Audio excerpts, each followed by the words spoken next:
Jibat Elma, des actualités uniques, dynamiques et renversantes dans le journal TV.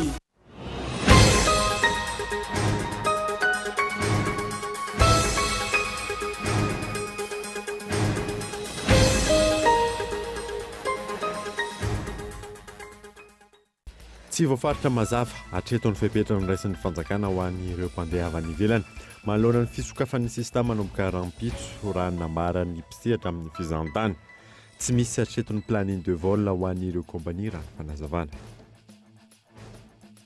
manomboka marisarisa ny fiara-miasa eo amin'ny antoko manohana ny fitondrana sy ireo pombazy ankehitriny raha nambarany bureau politika ny antoko Malagasy miaramianky androany teny ankirana namafisina ihany koa fa aorianan'ny fiaonambe nasionaly avao fantatra mazava ny lalak'izoran'ny antoko amin'ny taona 2024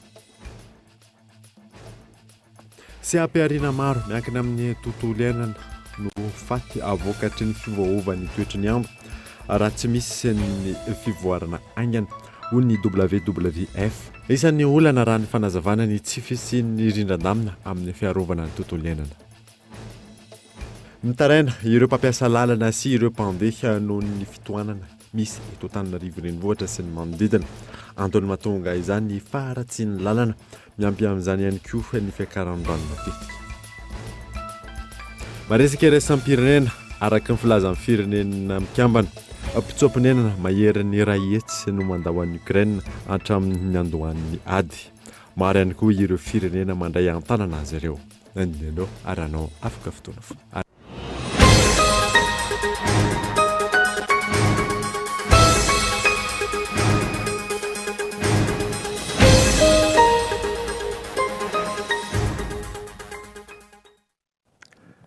Salandra tompoko lasy tompoko aftonga sondreto amin'ny fotoana vaovao eto amin'ny Kolo TV Kamanasanoara anaraka izany hatramin'ny farany.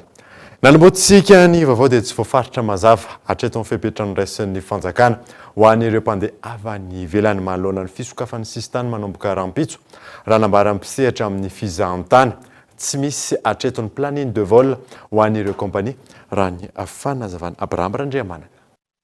Ray andro mialohan'ny fisokafan'ny sistana eto Madagasikara, tsy fantatra mazava hatreto ireo fepetra napetraky ny fitondram-panjakana ho an'ireo mpandeha avy any ivelany raha nambarany mpisehatra amin'ny fizahantany androany. Tsy ampy ny fahafantarana ireo fandaminana noraisina na ho an'ireo mpandeha na ho an'ireo kompania mpitaterana, indrindra ho an'ireo mpisehatra izay miteraka sakana ho an'ireo vahiny avy any ivelany raha ny fanazavana. Nafaly anay aloha tamin'ny voalohany satria raha vao misokatra ny dikany hoe misokatra dia hiasa daholo ny kompania aérienne zany, misokatra daholo na ny Afrika, ny Océan Indien sy ny destination hafa hatreto nefany mijery ao anatin'ny système izahay Amadeus raha ny olona rehetra mampiasa zany ho an'ny mpisehatra ny agence de voyage sy ny compagnie aérienne tsy mbola mahitsy izay ny planning de vol mokoa ny tarifa mbola hitany tena mbola lafo be ihany hatreto aloha donc miandry izahay hoe ohatrohatry ny ahoana zany no roviana marina ny tena effective ilay tena fisokafana mba hahafahan'ny kompania rehetrarehetra miasa zany amin'izao fotoana izao tsy namantsy ny tena fanomanana ny haute saison araka ny fomba fiteny hatreto nefa ny raha mbola tsy mazava zany zay dia sarotra ho anay sy ho an-drareo ny andeha planify Madagasikara aloha. Hatreto tsy niova ireo fepetra ara-pahasalamana noraisina ho fandraisina ireo vahiny avy any ivelany raha nambarany tompona andraikitra. Isan'izany ny fanatanterahana ny fihibonana mandritra ny 2 andro ao aorian'ny fahatongavana, ny fitiliana PCR eny amin'ny seranam-piaramanidina, eo koa ny fitiliana PCR negatif 7 ora mialoha ny angana. Manoloana io mangataka ny hanavaozana ireo fepetra ara-pahasalamana napetraka ho fanamorana ny fivahinianana eto Madagasikara ankehitriny ireo mpisehatra toy ny any amin'ireo firenena hafa. Ny anapiako kely an'izay fotsiny ny any amin'ny pays rehetrarehetra any, surtout pays partenaire atsika ho an'ny Madagasikara zany na marché traditionnel io na ny marché niche ny comportement ny olona zany zao efa tsy dia mametraka an'izay confinement izay intsony fa raha vao manana schéma vaccinal complet le olona dia efa afaka tonga dia miditra. Faharoa mba tsy asiana an'ilay quarantaine intsony koa satria mavesatra ihany iny ho an'ilay olona zany. Ny anokafana amin'ny fomba tekitenena hoe équitable ny frontière zany satria tsy inona ho anay manokana izay mpivarotra ny billet d'avion raha misokatra ny Atsy Afrika na Kenya Airways, Joburg i Addis Ababa mety mampiova be da be zay ho niveau an'ny prix d'avion izay varotanay zany ary apetsaka ny olona andeha satria lasa tsy sakana ntsony. Andrasina araka izany fa fahafantarana ireo fepetra feno napetraka ny fitondram-panjakana manoloana ny fiatrenan'ny fisokafan'ny sisitany manomboka raha ampitso. Tontolon'ny politika kosa indray dia manomboka maharisarisa ny fiara-miasa eo amin'ny antoko manohana ny fitondrana sy ireo mpombazy ankehitriny. Raha nambarany birao politika ny antoko malagasy miara-miainga androany teny ankerana. Mafisina ihany koa fa aorinan'ny fianambe nasionaly vao fantatra mazava ny lalaka izoran'ny antoko ny taona 2023 sy 2024. Manamafy ny hafatra mafonja izay napetraky ny filoha nasionaly ny antoko malagasy miara-miainga. Ny farany herinandro lasa teo ny avy eo anivon'ny birao politika ny ty antoko ity nandritra ny fihaonan'izy ireo tamin'ny mpanao gazety androany teny ankerana. Hita sy tsapa nandritra ny fihaonambe regionaly ny antoko fa maro samihafa ireo olana misy amin'ny endriky ny fiara-miasa eo amin'ny antoko sy ny fitondram-panjakana ankehitriny. Ka tao anatin'izany fikaonandoparitra zany no natsapana fa misy olana amin'ny fiara-miasa zany amin'ny antoko sy ny fitondrany antoko ao anatin'ny fitondrana zany miara-miasa ao anatin'ny fitondrana. Zay zany natonga le fampitanany ny afatra iny hoe oka mba tsy hitohina tsy hiverina zany reny fomba fiasa any reny. Tsika rehetra samby niara-nanangana io fitondrana io, nanangana io fanjakana io de tokony ifanaja zany ao anatin'izay zavatra zay. Hoe tsy misy afaka ilaza fa mahavita irery ny fampandrosoana n'ity firenena ty. Nanamafy ihany koa ny birao politika ny antoko malagasy miara-miainga fa isan'ireo antoko lehibe namorona ny Armada na ny Alliance Républicaine de Madagascar ny antoko malagasy miara-miainga.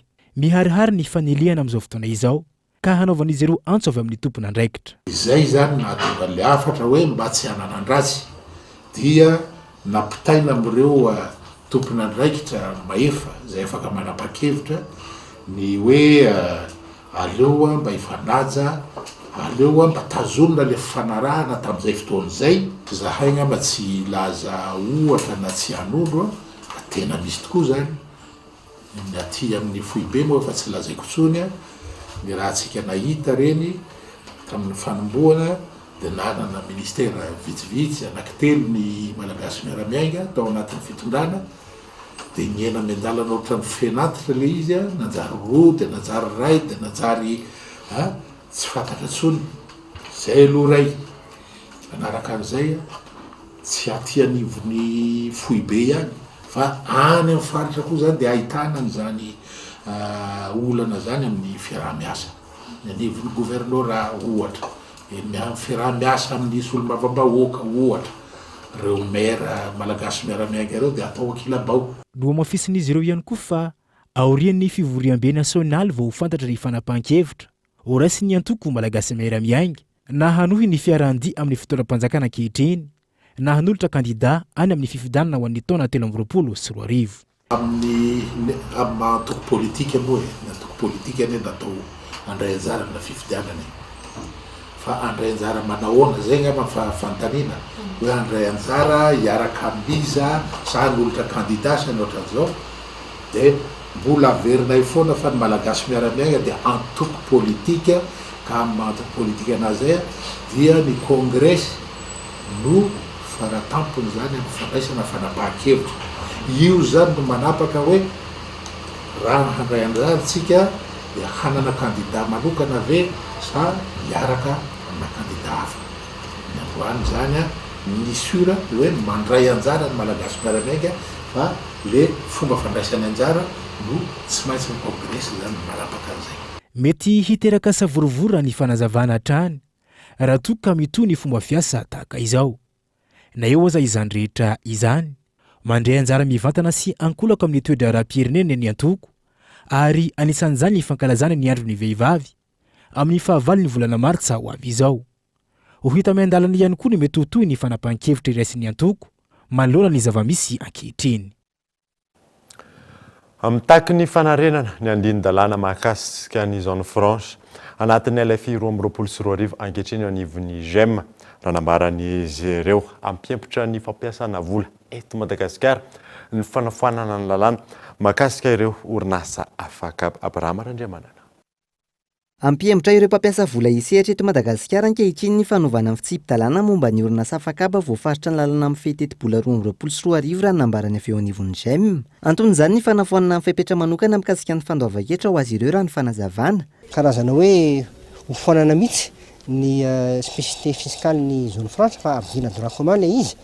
Mazava ho azy fa tsy izany mihitsy koa nampiroborobo ny zone franche eto Madagasikara. Nefa tsika manana capacité mihitsy ampitombo lafitra be koa noho ny azao fotoana izao ny zone franche eto Madagasikara. Every fotsiny fa Éthiopie izay firenena nanomboka ny zone franche 20 taona taorianantsika dia izy zao midépassé antsika, dépassé Madagasikara izy. Tamin'ny telo volana zay efa nifoanan'ny Américaine ny agrément ny AGOA, zany hoe tsy afaka m'exporter any États-Unis tsony izy. Zany hoe exporter à peu près eo amin'ny 600 millions de dollars eo makany États-Unis.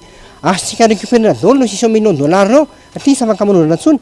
Eo ny tokony hidirana fanjakana hoe tongavina aloha ty aminay fa ilana loi sur la zone franche izay manintona azy fa raha io fiovana io tsy ho avy mihitsy ry zareo. Ankoatra izay, manoloana ny fandrafetana ny volavolan-dalàna ho fanavoazana ny lalàna amin'ny fen'ny asa na ny code du travail eto Madagasikara, manao antsoavy ny ministera tompona andraikitra amin'ny fandiniana izany anatin'ny filaminana ny sehatra tsy miankina. Izy ireo izay mangataka ny famerenana ity volavolan-dalàna ity eo anivon'ny Conseil national du travail na ny CNT. Nanisy aza ny fifanantonana teo amin'ireo mpisehatra sy ny fitondram-panjakana nandritra ny fametrana ity volavolan-dalàna ity. Mbola maro ireo teboka mila ilaina amin'ny fanamafisana sy fandalinana raha ny nambaran'ny tompona andraikitra. Zava-mitranga amintsika amin'itony izao il les CRDA izay tokony andinika fotsiny amin'ny lafiny juridique, légistique dia manjary voana amin'izay izy dia misy resaka de fond ao anatin'ilay izy dia lasa tena débordé be les réunions. Ny ministre moa maika hoe ampidirana azy any amin'ny assemblée amin'ny volana mai hoy izay hoe tsisy mamaiky ohatrany mihitsy ange zavatra ampiarina amin'ny iaran'ny orinasa sy ny mpiasa io tsy zavatra mamaika mihitsy fa alao zavatra tombona sy iraisan'ny tsirairay avy no atao fa tsy voatery hoe miazakazaka amin'ny lalàna tsy mahafa-po. Tsy ahivina, eo am-pelatanan'ny commission de réforme des droits des affaires na ny CRDA ankehitriny ity volavolan-dalàna mikasika ny asa ity. Ao aorian'izay kosa no andinihana azy ny anivon'ny antenimieram-pirenena. Seha-piarina maro miankina amin'ny vatana amin'ny tontolo iainana no faty vokatry ny fiovaovan'ny toetry ny andro raha tsy misy ny fiovana angana. Hoy ny WWF isan'ny olana raha ny fanazavana ny tsy fisian'ny rindran-damina amin'ny fiarovana ny tontolo iainana io no nasaina. Sarotra ny toedrarà manoloana ny fiovaovan'ny toetrandro iainantsika ankehitriny. Raha ny tatitra fahenina navoaka ny GIEC na ny groupe d'experts intergouvernemental sur l'évolution climatique manambana ny fivoaran'ny firenena tsirairay avy ny fiovan'ny toetrandro izay aratsy hatrany raha tsy misy ny fepetra raisina. Hoe mbola iamafy ny vokatry ny toetrandro ary amin'ny lafiny maro moa zany zavatra zany na eo ny fambolena mety anjavona ny 7.7 ny zavaboary eto tany zany eto Afrika indrindra moa zany eto Afrika dia anisan'ny Madagasikara isy fiatraikany mihitsy ny amin'ny resaka raha toko hoe resaka faritra arovana 3.5 nireo faritra arovana eto Madagasikara tamin'ireo nesana zany dia tena hoe marefo amin'izany fiovan'ny toetrandro zany ary isy fiatraikany be da be zany na amin'ny resaka rano isy fiatraikany zany amin'ny resaka fivelomam-po raha resaka manokana fotsiny ohatra ny toerana esana amin'ny resaka alaongo indrindra amin'ny fiarovana zany alaongo zany fatatsika miaro ny olona mamiaina manodidina sisin-dranomasina ataoko amin'ny resaka cyclone fotsiny. Raha toka tsy voahaja araka ny tokony ho izy ny accord de Paris izay natao ampihenana ny voka-dratsy ateraky ny fiovana ilaina no ametraka paikady matanjaka kokoa ny firenena tsirairay avy.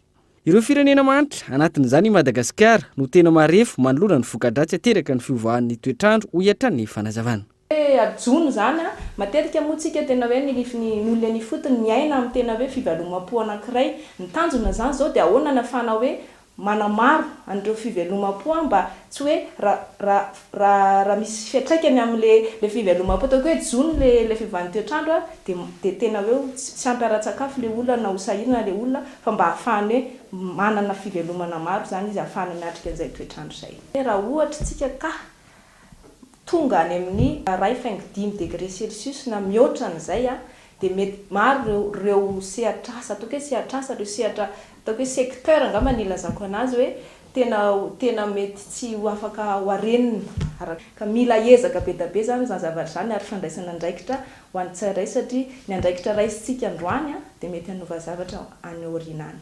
Hatramin'ny fiandohan'ny taona tranga maro tsy mahazatra no nisy teto Madagasikara. Ny amafy ny rivo-doza sy ny fiakaran'ny rano nateraka izany manampitrotraka ireo ny tsy fampiany rotsakorana tao anatin'ny taona maro indrindra ho an'ny faritra atsimon'ny nosy. Tranga izay tokony hahatonga sainany rehetra ka hitodika any amin'ny fikajiana ny tontolo iainana. Raha todosoa Andoniry nanao voafidy ho filoha vaovao hitondra ny Association économique Madagascar-Japon mandritry ny roa taona. Ny anatsarana bebe koa ny fiara-miasa eo amin'ny Madagascar-Japon no tanjona hoy ny filoha vaovao Gaëtan Andriatsilavo. Hetsika roa goavana no man'ny aimadiana ny Association économique Madagascar-Japon sy ny masoivo japonais eto Madagasikara amin'izao fotoana. Ny fankalazana ny 70 taona ny fiara-miasa ara-diplomatika Madagasikara sy Japon ary ny fanomanana ny TICAD na ny conférence internationale de Tokyo sur le développement de l'Afrique. Tsy maintsy aseho mandritra ireo fotoana ireo fa manana fahafahana na opportunité Madagasikara raha eo amin'ny sehatra ny fampiasam-bola sy ny fandaharahana na eo aza ny lesoka tsy maintsy arenina. Raha resaka commerce zany resahana dia somary mbola atao hoe marché de niche ihany zany ny japonais tadiavina eto. Ohatra zany hoe vanille, cacao, huile essentielle, hitanareo zavatra somary mbola kelikely zany fa zavatra de qualité. Ny japonais zany mitady zavatra de qualité sy unique zavatra Madagascar. Zay zany raha hoe resaka commerce. Raha resaka investissement ndray dia ny japonais moa zany malaza amin'ny resaka ny qualité ny infrastructure. Dia zareo zany fatatsika fa ny japonais manao port ohatra dia inotsika zany fa hitondra investissement hafa koa zany zareo amin'ny infrastructure hafa. Zay zany tena zavatra fahaiza-manao ny japonais hoentiny eto. Misy koa moa ny resaka nouvelle technologie sy ny resaka ohatra hoe fahaiza-manao io tsy voatery resa-bola fa fatatsika tsara ny fahaiza-manao ny japonais ina moa fitenin'ny afrikanina anazy hoe méthode Toyota, méthode Kaizen moa fiteniny anazy. Zany zavatra zany dia mety hampandroso be amina firenena. Isany ho terena akaiky manoloan'izany ny fomba fahafahana manatsara bebe kokoa hatrany ny fiaraha-miasa amin'ny Japon. Ho betsaka kokoa ny fampiasam-bola amin'ireo tetikasa goavana, toa hanambato vy sy ireo fananganana fotodrafitrasa lehibe. Inona zany fa hisy investissement hafa ho ataon'zareo. Zareo ohatra s'intéresser amin'ny resaka industrie du papier, amin'ny resaka industrie maromaro zany azo atao eto. Dia izay indrindra zany tena asanay hoe ahoana ny ahafahana manitona andreo partenaire japonais ireo eto misy fiaraha-miasa zany fa amin'izay fotoana izay dia mila mampiseho tsika misy environnement d'affaires tsara zany eto amintsika. Zay zany tena zavatra ngeza be. Resaka corruption tena tsy tiany zareo mihitsy zany zay zany ohatra. Dia zay angamba no isan'ny asan'ny association zany miezaka mampiseho amin'ny malagasy ny fitonana malagasy ny fitonana japonais reto ny environnement mety ahafahana mampielatra bebe kokoa zany le fiara-miasa. No tanterana androany tsy ahivina ny fivoriana ara-potoany ny AEMAJA na ny Association économique Madagascar-Japon. Fotoana nahafahana nanao ny tatitra ara-moraly sy ara-bolona teo amin'ireo mpikambana. Fotoana ihany koa nahafahana ny fidy ireo mpikambana vaovao, andrafitra ny birao, voafidy filoha, nandimby ny Asimboangy Andriananarivelo, i Ratodosoa Andonirina, izay tondra ao anatin'ny roa taona manaraka. Totosy androany ihany koa ny fanaovatsiny amin'ny fanatanterana ny dingana faharoa amin'ny tetikasa promotion d'une politique foncière responsable izay totsain'ny ministeran'ny fanajariana ny tany amin'ny alalan'ny fiarahamonimbanantoka amin'ny GIZ. Miantarandriana io. Mitohy ho an'ny faritra Diana ny fanatanterana ny tetikasa propefera na ny promotion d'une politique foncière responsable dingana faharoa nanomboka ny taona 2024 aka hifatrana amin'ny taona 2024 raha toka ny fatra Boeny no niompana ny asa tamin'ny dingana voalohany. Teboka maro no sahan'ny asa tao izay tafiditra amin'ny fanamorana ny fisitrahany malagasy ny tany atonga ihany koa ny fandriampahalemana ara-tany. Isan'izany ny fampanarahana ny toetrandro ny sehatry ny fananantany, fampitaovana maro samihafa, fampiasan'ireo sary azo avy amin'ny zana-bolana sy ny fiaramanidina amin'ny asa ilana izany, fanavaozana maro amin'ny sehatry ny fananantany sy ny maro hafa. Nous avons dans la phase 1 pu élaborer ensemble avec le ministère une technologie. Tamin'ny dingana faharoa dia afaka nataonay niaraka tamin'ny ministera ny firosoana amin'ny fampiasana ny nomerika amin'ny sehatra ny fananantany. Amin'izao dia maro ireo asa mbola atao. Natomboka tany amin'ny faritra Boendy ny tetikasa sangy zava-dehibe ny fanitarana azy.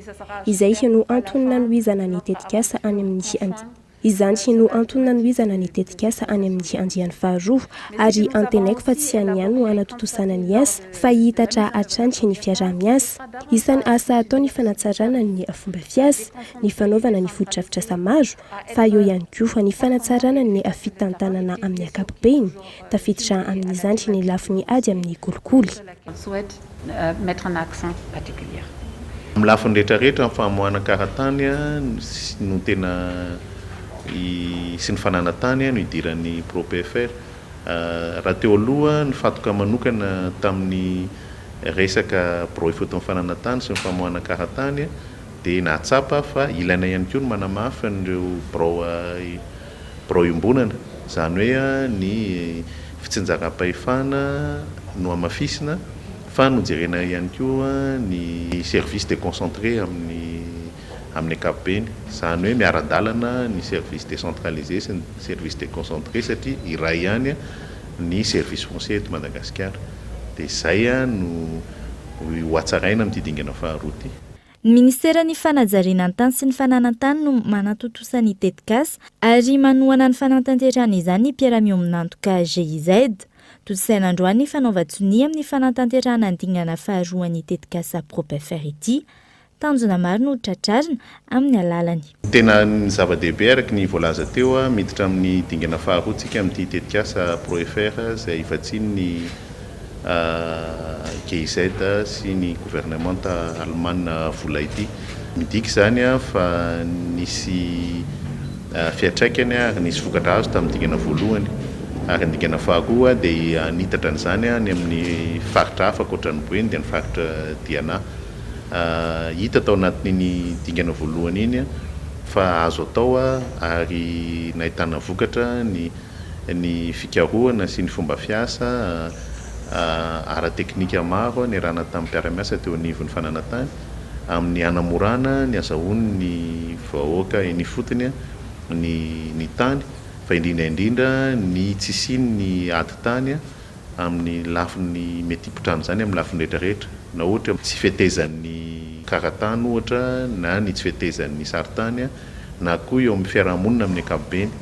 Dia ny tanjon'ny tetikasa dia ireo traikefa na ireo asa natao nandritra ny dingana voalohany dia hoatsaraina ary hoentina hitarina any amin'ny faritra anankiray izay mbola iasan'ny GIZ dia ny faritra Diana ary anehoana ihany koa fa afaka atao tsara ny mampitombo ny zavatra ataoko hoe miteny frantsay hoe bonne pratique hoentina manatsara ny fitanana ny fananantany eto Madagasikara. Maneho ny fanamafisan'ny fiara-miasan'ny Madagasikara sy Alemaina ny fanatanterahana ny tetikasa izao. Tsy ahivina, mitentina enina faingo 4.4 tapitrisa euro ny dingana voalohany tetikasa ProPFR, 7.2 tapitrisa euro kosa ny anatanterahana ny dingana faharoa. GIZ no mamatsy volan'ny tetikasa, tafiditra amin'ny asa tao ny fanohizana ny dématérialisation na ny fidirana tsikelikely amin'ny fampiasana ny nomerika, ny fanatsarana trany, ireo birao ifoton'ny fananantany sy ny maro hafa. Iopana amin'ny toerana misy an'i Madagasikara manoloana ny fanapa-kevitra izay andraisan'ny fanjakana ny amin'ny tsy fiandaniana manoloana ny ady eo amin'ny Ukraine sy Russie ny ady hevitra ao anatin'ny fandarana ankitso izay rahanao anio alina aorianan'ny fampahalalam-baovao arahoara ny sombiny amin'izany. Donc tsy tokony hisy atahorantsika mihitsy ny hoe raha sanatsika tsy miaraka amin'ny tandrifana intsony dia ho very fa mbola ao foana ry zareo tatsinanana izany hoe zareo sinoa sy ny rosiana maraka afaka tena manampy antsika amin'ny rehetrarehetra. Tsy midika koa izany hoe hiakin-doha miala amin'ny vazaha na miala amin'ny tandrefana dia hiakin-doha amin'ny sinoa. Tsy hany mihitsy fa hoe ny tena tsara dia mahay an'ilay équilibre nataontsika hatramin'izay mahay mijery hoe iza ny tena partenaire tsara indrindra amin'ny secteur tsirairay avy tsy voatery mihitsy angentsika hoe miaraka amin'ny rosiana ohatra dia miaraka amin'ny rosiana daholo ny zavatra rehetra fa afaka amin'ny secteur sasany sasantsika miaraka amin'ny sinoa, secteur sasantsika miaraka amin'ny américaine, secteur sasantsika miaraka amin'ny rosiana, zay le maha pays souverain tsika hoe afaka mifidysika miaraka amin'izy no iara-iasa. Za eto a dia mbola miverina ary mizingizina amin'ny fiandrianam-pirenena. Fiandrianam-pirenena zay tsy inona akory fa ho fampiarana ny droit des peuples à disposer d'eux-mêmes. Mbola lavitry n'io fiandrianam-pirenena io a Madagasikara, ary tsy io ady mikasika ny Rosia sy Ukraine io ihany inge ny ady misy ary isy zao ary efa iahiahina sady Chine mikasika ny Taïwan. Ny tiako lazaina hoe mbola ho sahirana ihany indray tsika raha misy ady mipoaka indray any ananonany inona indray ny position amin'ny Madagasikara. Dia oka re tompokotsika mba manomboka izao mba akalesona ary iverina amin'izay fahaleovan-tenantsika sy ny fiandrianam-pirenentsika izay. Tahaka mahazatra anaraka doka vatra isika mialohana dirantsika amin'ny tapany faharoa amin'ny vaovao rehefa fevary.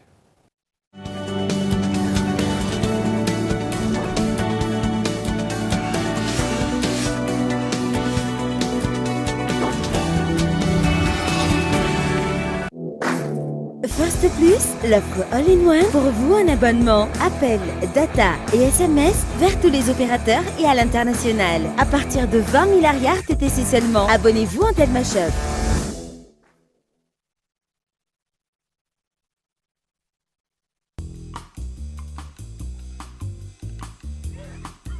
Ce n'est pas n'importe quel rasoir Bic. C'est un Flex 5, doté de 5 lames. Enfin, plutôt 6. Chaque lame s'adapte au contour de votre peau, tout en douceur. Même sous le nez, en toute facilité. Sa sphère métallique améliore l'équilibre pour un rasage parfaitement contrôlé. Je garde toujours le contrôle. Bientôt. Big Flex 5. Révélez le barbier en vous.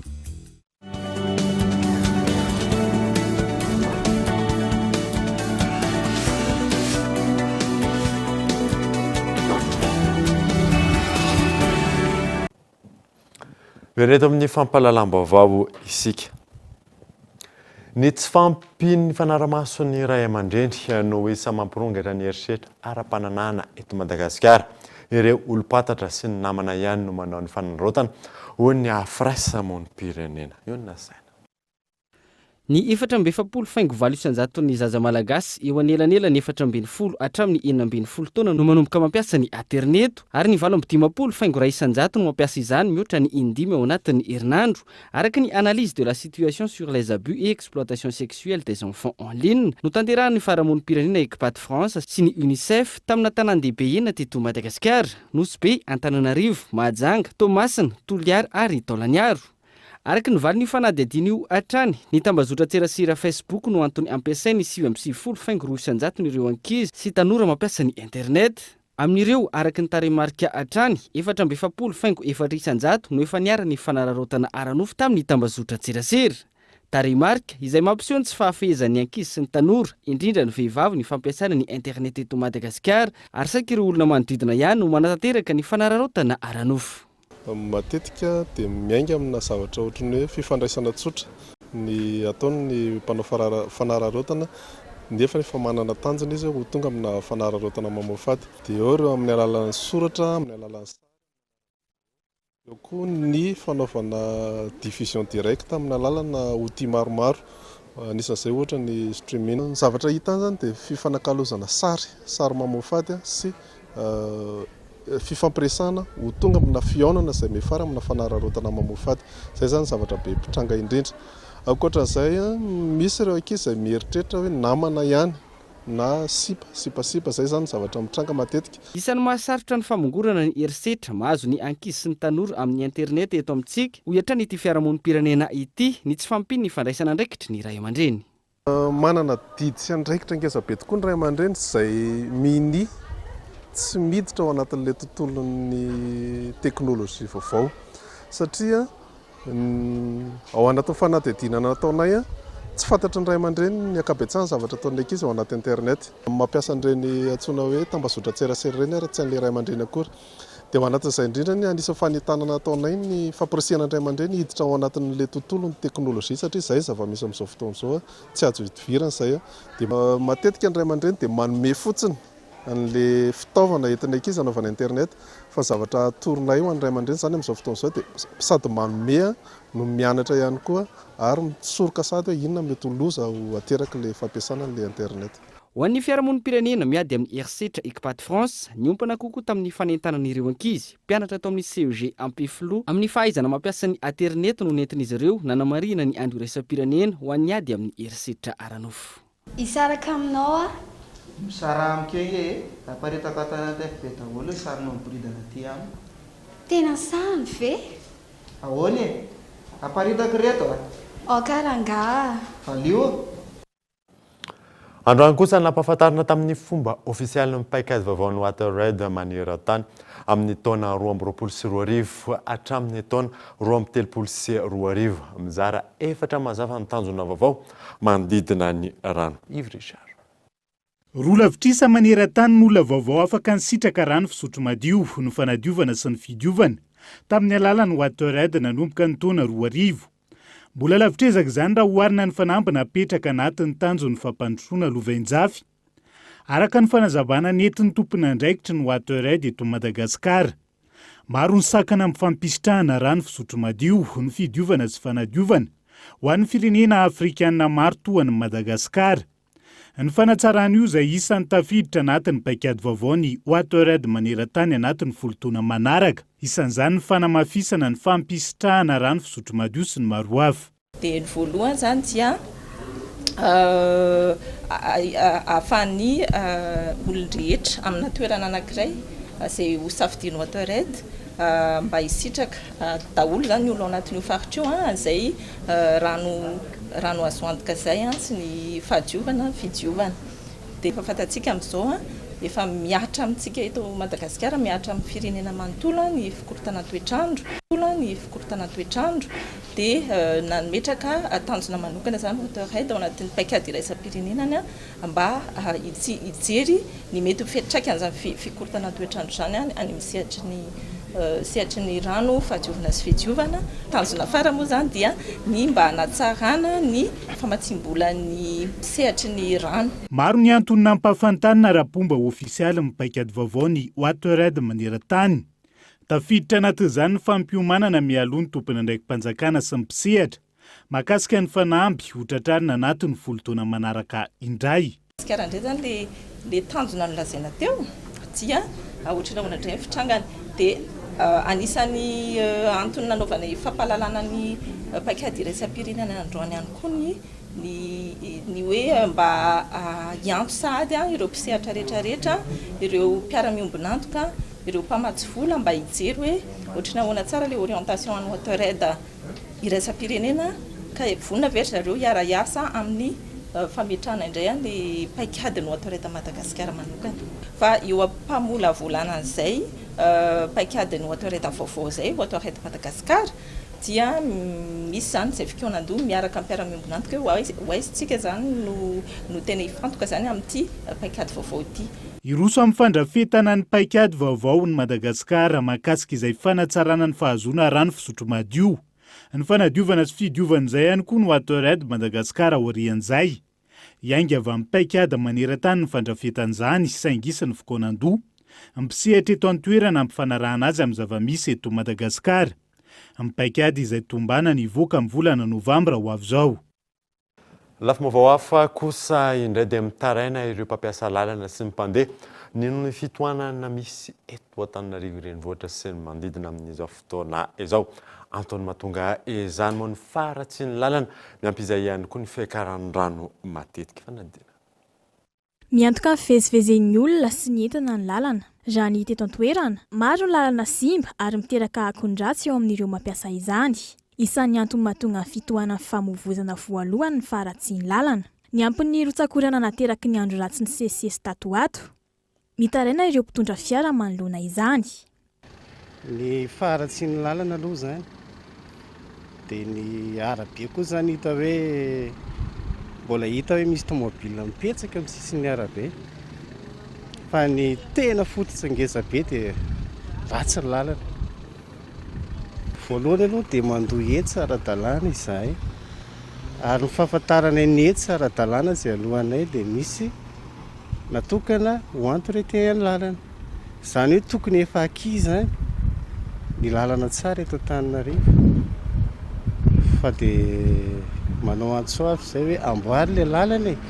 Fa tsy ny asana ihany nge ny bloqué, fa le amin'ny ankapobeny le tanàna mihitsy ny bloqué, dia lasa miteraka problème be da be ilay izy. Maro fiatraika ny fitohanana eo amin'ny fifamoivoizana, isan'izany ny fahavelezan'ny fotoana ho an'ireo mpandeha, ny fahasimbana eo amin'ny fiara. Mafy tokoa ny embouteillage amin'izao, ary ny tena hoe antony voalohany zany dia amin'ilay fanamboaran-dalana. Izany hoe raha ny tena marina zany io fanamboaran-dalana io tokony hoe ataon'zareo amin'ny alina mba tsy hampisan'ilay embouteillage ohatr'izao, satria fotoana be da be zany lany amin'ilay embouteillage. Raha ohatra zany zao hoe lalana tokony ho atao atsasakadiny amin'izao fotoana izao, lasa atao adiny ray sasany ianao vao mahatotra an'iny olona iny. Nefa amin'izay fotoana izay nefa tokony hoe mba azo client anankiroa ohatra vita course roa zany, lasa course ray vitanao amin'ilay embouteillage be ny lalana, dia tsy afaka manao course maromaro mihitsy anao, dia hariva ny andro. Plus izay ny orana ihany koa, avy dia ny olona tsy dia mandeha taxi rehefa avy ny orana, fa mody aloha daholo izy, dia izay ny olana. Tsy ireo mpitondra fiara ihany, mitanana ihany koa ireo mpandeha. Mitombo fotoana lany andrasana taxi be, raha 30 minitra teo aloha, niakatra adiny ray sasany hatrany amin'ny adiny 2 izany ankehitriny. Ary hoe mamonjy fotoana hoe amin'ny 10 dia tsy maintsy miainga amin'ny 5. Dikan'izany zany le embouteillage amin'ilay faratsian'ny lalana. Tokony tsy hisy tsony mihitsy, tokony mba tsy hisy zany lalana hoe ratsy ohatran'izao mampisy embouteillage be indrindraindrindra, fa ny ao amin'ny mpianatra indrindraindrindra zao no tiako lazaina, tena manahirana mahitsy satria sahirana ny zanakay mianatra ty Antananarivo. Amin'ny firy dia efa miala any an-trano, rehefa amin'ny alina zany mampitaintaina mihitsy, amin'ny valo ry zalahy vao tonga, dia inona ty mahatonga nesany hoe amin'ny valo, ratsy ny lalana ary dada, dia iny tizy teo, dia tena taraiky be amin'ny embouteillage, dia izay mihitsy tsy fantatra hoe inona tokony vahaolana ataon'izay. Saika manerana Antananarivo ny fahasimbany lalana ankehitriny. Misy fiatraikany betsaka amin'ireo mpitondra fiara fitateram-bahoaka sy ireo mpitondra taxi ary ireo mpandeha izany. Raha ny fantatra hatreto, mbola hitoindro tsakorana any amin'ny faritra laotra, avaratra sy avaratra andrefan'ny nosy, ary mety hiteraka fikorotanana isan-karazany toy ny fiangonan-drano, fiakaran-dren-drano, fiotsahan'ny tany, arakaraka ny faharefon'ny toerana. Fanatanterahana ny maraina teo teny amin'ny chapelle militaire Ampahibé ny fitoam-bavaka iraisam-pinoana izay tafiditra ao anatin'ny fankalazana ny andro iraisam-pirenena ho an'ny vehivavy ny andidian'izay zetiny Gaëtan Andriatsilavo. Tafiditra anatin'ny hetsika fankalazana ny valo martsa andro iraisam-pirenena ho an'ny vehivavy no tanterahana ny maraina teo teny amin'ny chapelle militaire Ampahibé ny fanompoam-pivavahana iraisam-pinoana ho fangataham-pitahiana ho an'ny vehivavy sy ny firenena. Hetsika karakarainy ny fikambanan'ny vadin'ny polisy sy ireo polisy vavy, ny fikambanan'ny vadina miaramila ary ny fikambanan'ny vady zandary. Tonga nanatrika izany ny vadin'ny filohan'ny repoblika sy ny vadin'ny prime ministre, ireo vadina minisitra sy vehivavy ministra. Ny fitovian-jo amin'ny vehivavy sy ny lehilahy no niompana ny toriteny nentin'ny mpitandrina.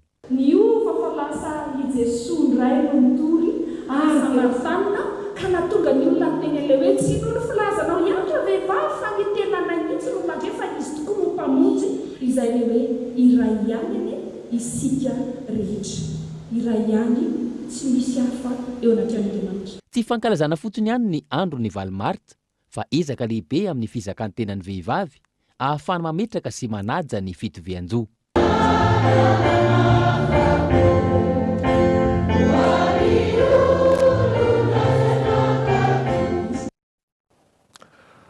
Anisan'ny takaitra navelan'ny rivo-doza roa mifanesy tao mananjary ny fivangonan'ny afako ao amin'ny toerana. Roso ny fanadiovana faoben'ny tanàna araka ny toromarika avy amin'ny aben'ny tanàna. Ivry. Miroso ny fanarinana ny tanàna ny mananjary taorian'ny fandalovan'ny rivo-doza Batsiray Seminaty, taorian'ny fijerena foto-drafitrasa isan-tsokajiny. No tanterahana avy hatrany ny fanadiovana faobe ireo fokotany maro mandrafitra ny komuna ambony vohitra mananjary araka ny toromarika avy amin'ny ben'ny tanàna.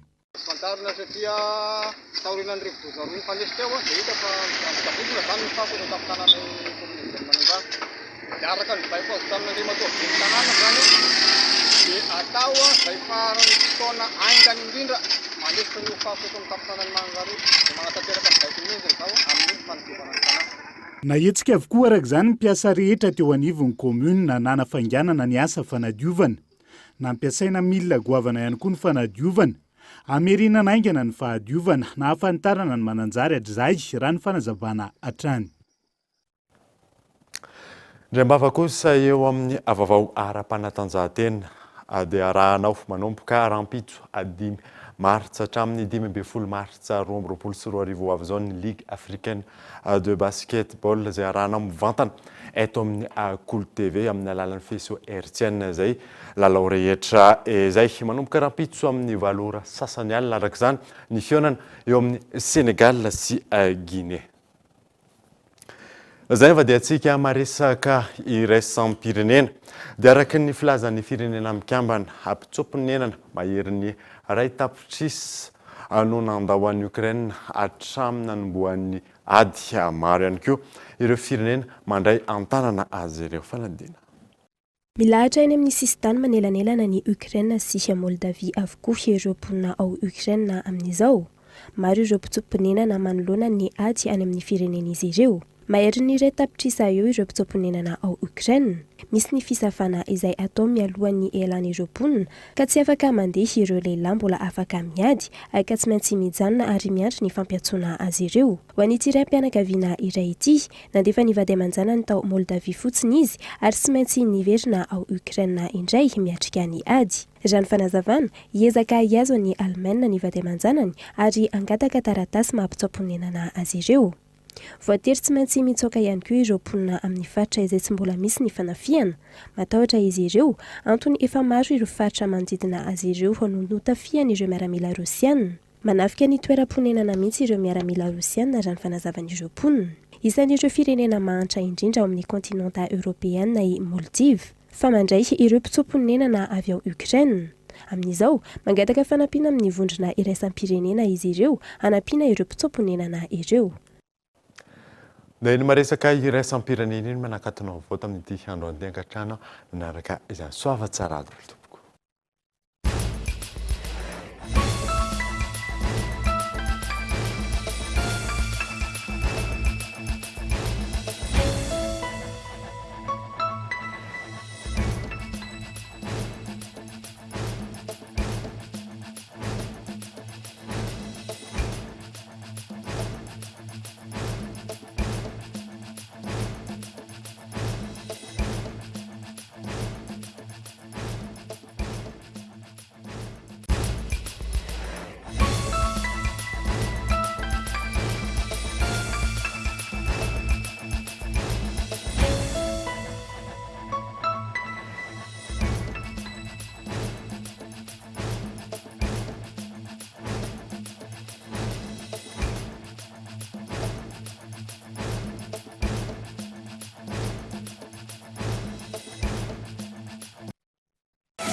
Telma, des actualités uniques, dynamiques et renversantes dans le journal TV.